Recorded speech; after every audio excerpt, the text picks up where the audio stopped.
नमस्कार दोस्तों, आज हम लोग अपने चैनल के माध्यम से बात करेंगे कि बिहार में जो सक्षमता उत्तीर्ण शिक्षक हैं उनका जो ट्रांसफ़र का जो रुका हुआ था प्रोसेस, जो अब आज जो है उसका जो प्रेस रिलीज है वो जारी कर दिया गया है। और इसमें हम कुछ महत्वपूर्ण बिंदुओं को देखेंगे कि इसमें क्या क्या जो हमारे शिक्षक भाई हैं, चाहे वो दिव्यांग शिक्षक हो या फिर हमारे जितने भी शिक्षक हैं, उन सबों को किस प्रकार से इस जो ट्रांसफ़र की जो पॉलिसी होगी, जिसे हम शिक्षक स्थानांतरण के सिद्धांत को हम देखेंगे कि किस प्रकार से शिक्षकों का इसमें जो है ट्रांसफ़र होगा। इसमें जो आज जो प्रेस रिलीज हुआ है, उस रिलीज में जो सबसे इम्पॉर्टेंट बात है उसको थोड़ा सा हमने फोकस किया है। उसके बाद हम लोग प्रेस रिलीज पे चलेंगे और उसमें एक एक स्टेप बाय स्टेप हम हर एक बिंदुओं को समझेंगे कि उसमें किस प्रकार से शिक्षकों का जो है स्थानांतरण किया जाना है। तो सबसे पहले आपको ये समझना है कि जैसे मान के चलिए आप जिस विद्यालय में हैं या जो भी शिक्षक जिस विद्यालय में हैं, तो उस विद्यालय को हम एक सर्किल मान लेते हैं। तो सर्किल मानने के बाद उस सर्किल को जो है चार भागों में, यानी कि वो सर्किल पूरा यानी कि आपका वो 100% है, और 100% को सरकार ने ट्रांसफ़र की जो पॉलिसी है उसको 4 वर्गों में बांटा है। तो पहला, इसमें जो आप ये जो सर्किल आप देख रहे हैं, इसमें 30%, 30%, 30%, 10%। अब ये 10% और 30% का खेला क्या है, इसको थोड़ा समझने का प्रयास करेंगे। तो सबसे पहले हम आते हैं 10% के ऊपर। इसमें बताया गया कि किसी भी विद्यालय में 10% वैसे शिक्षक होंगे जो वेतनमान में नियुक्त शिक्षक हैं। यानी कि हर विद्यालय में ऐसा नहीं होगा कि एक ही प्रकार के, एक ही कैडर के खाली शिक्षक होंगे। खाली सक्षमता पास नहीं हो सकते हैं, खाली बीपीएससी के शिक्षक नहीं हो सकते हैं, खाली नियमित वेतनमान के शिक्षक विद्यालय में नहीं हो सकते हैं। सरकार ने उसको बैलेंस करने के लिए निम्न तरीका को अपनाया है। यानी कि ये पॉलिसी क्या है, 30-30-10, यानी कि आपको 10% वेतनमान वाले नियुक्त शिक्षक रहेंगे, 30% जो है स्थानीय निकाय द्वारा नियुक्त शिक्षक होंगे। स्थानीय निकाय द्वारा नियुक्त शिक्षक होंगे जो 30% की संख्या में उनकी होगी, और अगला जो 30% होगा वो सक्षमता परीक्षा उत्तीर्ण शिक्षक, यानी कि हम लोग जो भी शिक्षक सक्षमता इस बार अप्रैल में पास किए, उनका वेरिफिकेशन हुआ बड़े पैमाने पे, तो उनका जो किसी भी विद्यालय में पोस्टिंग होगा वह केवल 30% ही होगा।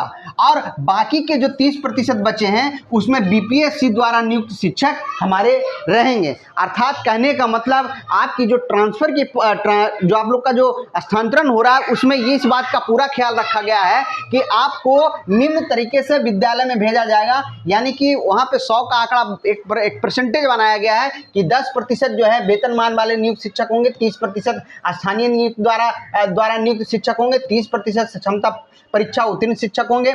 आगे के जो लास्ट 30% है वो बीपीएससी द्वारा जो आए हैं शिक्षक बन के, उनकी होगी पोस्टिंग।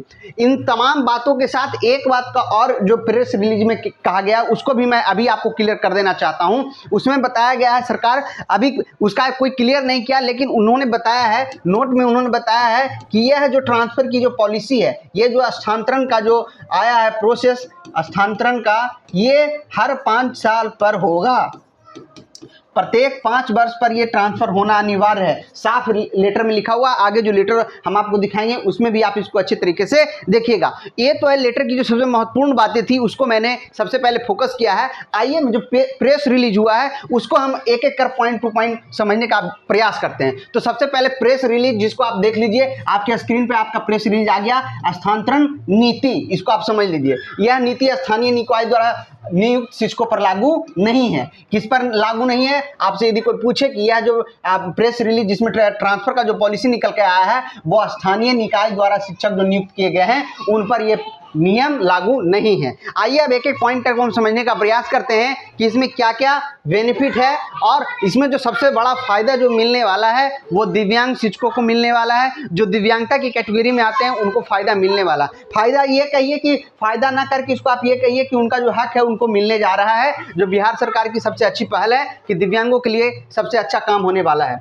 इसमें बताया गया है कि शिक्षकों के रुग्णता एवं दिव्यांगता के आधार पर पदस्थापना, स्थानांतरण एवं प्राथमिकता कहा गया है कि सबसे पहला जो इसमें बताया गया है कि यहाँ पर जो शिक्षकों का जो ट्रांसफ़र होगा उसमें सबसे पहले जो ख्याल रखा गया है वो दिव्यांग भाईजनों का रखा गया। उसमें जो रोगग्रस्त व्यक्ति हैं, जिनको ऐसी ऐसी डिजीज है जो काफ़ी दिनों में ठीक होती है, उनमें ज़्यादा की समस्याएं आती है, या वैसे डिजीज जिनको दिव्यांगता की श्रेणी में डाल दिया गया, उन लोगों के लिए विशेष ध्यान रखा गया है। जब क्या रखा गया है, इसको हम एक एक कर थोड़ा समझने का हम प्रयास करते हैं।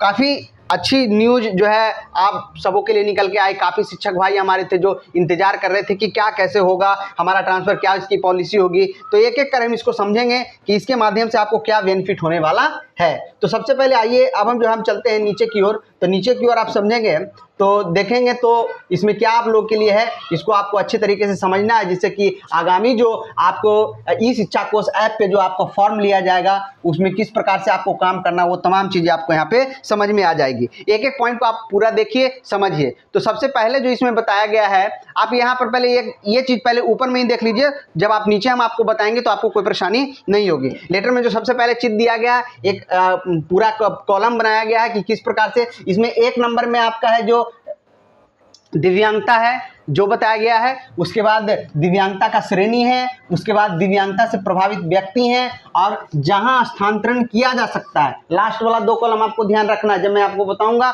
तो उसको समझने में आपको काफ़ी आसानी होगी।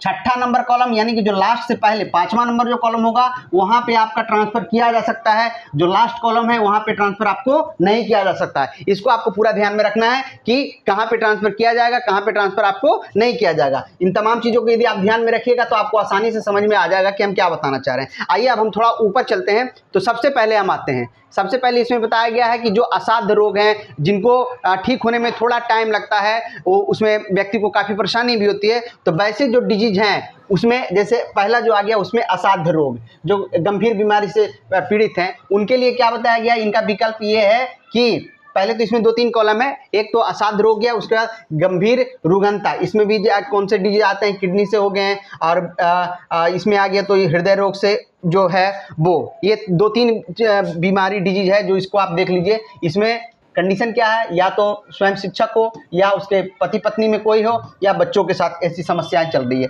तीनों में सेम कंडीशन है, तीनों में सेम कंडीशन है।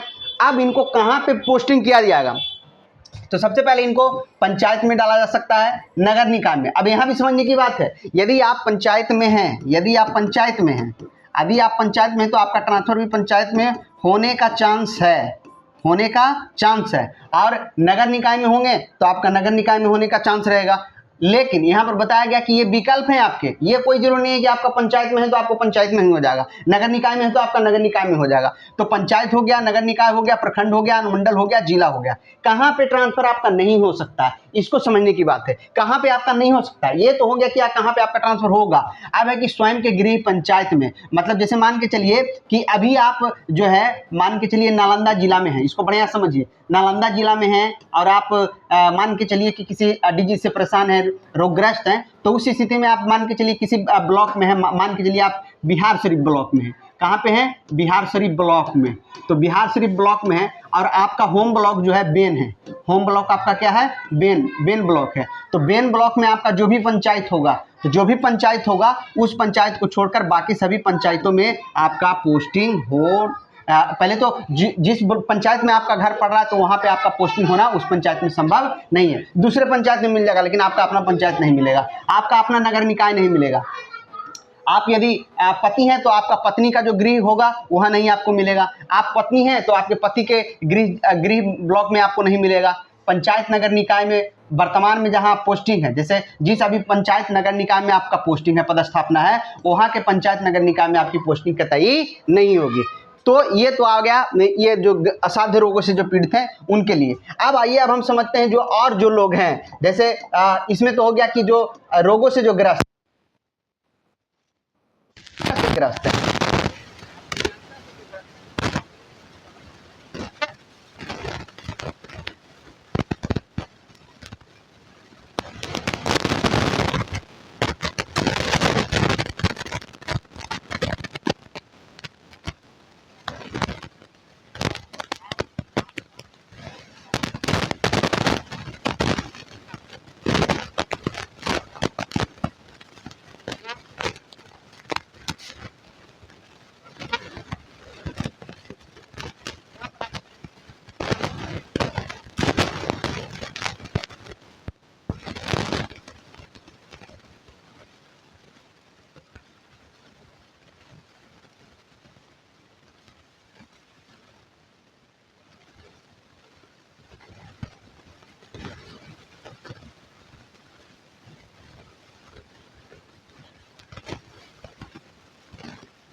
वहाँ पर कतई आपकी पोस्टिंग नहीं हो गई। तो इसको आप समझ लीजिए। इसके बाद हम आप चलते हैं, इसके बाद आप चलेंगे तो आपको दिव्यांगता के एक और जो है बताया गया है, दिव्यांगता जो ऑटिज्म से पीड़ित होते हैं। हम लोग ये ऑटिज्म के बारे में जान लीजिए कि ऑटिज्म जो है दिव्यांगता होती है, बच्चों में भी हो जाती है ज़्यादातर। इसको समझने का प्रयास करेंगे कि इसमें क्या क्या परेशानियाँ होती है सेरेब्रल पाल्सी में। देख लीजिए यहाँ पर बताया गया है ऑटिज्म।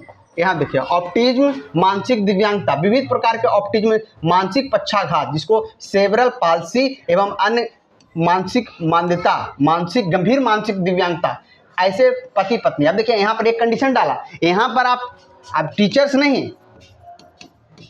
नहीं बल्कि उनके वाइफ मान लीजिए या हस्बैंड,